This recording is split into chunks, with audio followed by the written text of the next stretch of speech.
കുഞ്ഞാലിക്കുട്ടി എന്താ ഇന്ത്യൻ അല്ലേ? കുഞ്ഞാലിക്കുട്ടിക്ക് മുഖ്യമന്ത്രി ആയിക്കൂടെ? അല്ല.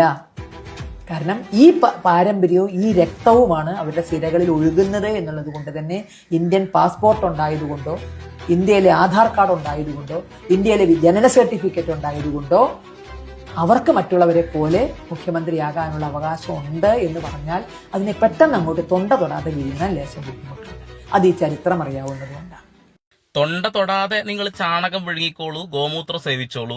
ഇവിടെ ഇന്ത്യ എന്ന മഹാരാജ്യത്ത് ജനിച്ചത് അത് ഹിന്ദു ആണെങ്കിലും മുസൽമാനാണെങ്കിലും ക്രൈസ്തവനാണെന്നുണ്ടെങ്കിലും ഇനിയിപ്പോൾ ആരാണെങ്കിലും മുഖ്യമന്ത്രി ആവാന് അവർക്ക് എല്ലാവർക്കും അവകാശമുണ്ട് എന്ന ബോധം അത് ഞങ്ങൾക്ക് എല്ലാവർക്കും ഉണ്ട്.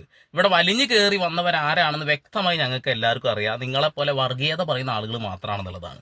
ഇത് ഇന്ത്യ എന്ന മഹാരാജ്യമാണെന്നുണ്ടെങ്കിൽ ഇവിടെ എല്ലാ മതത്തിലുള്ള ആളുകൾക്കും ഒരേപോലെ തന്നെയാണ് ഭരണഘടന എഴുതി വെച്ചിട്ടുള്ളത്. അതുകൊണ്ട് വല്ലാണ്ടങ്ങ് കിടന്ന് കൊണക്കൽ എൻ്റെ പൊന്ന് വിഷകല മേഡം. എടാ എത്ര ഇടിമിന്നലാണടേ, വെറുതെ അവിടെ ഇവിടെയൊക്കെ പോകണ്ടല്ലേ. ഇതൊക്കെ ഇങ്ങനെയാടാ കഴിച്ചിലാവുന്നേ. എന്തായാലും കൊള്ളാം, എല്ലാവരും ശ്രദ്ധിച്ചോളി. മഴയൊക്കെ വന്നിട്ടുണ്ട്. ഈ മാളത്തിലുള്ള പല വിഷജന്തുക്കളും പുറത്തു ചാടും.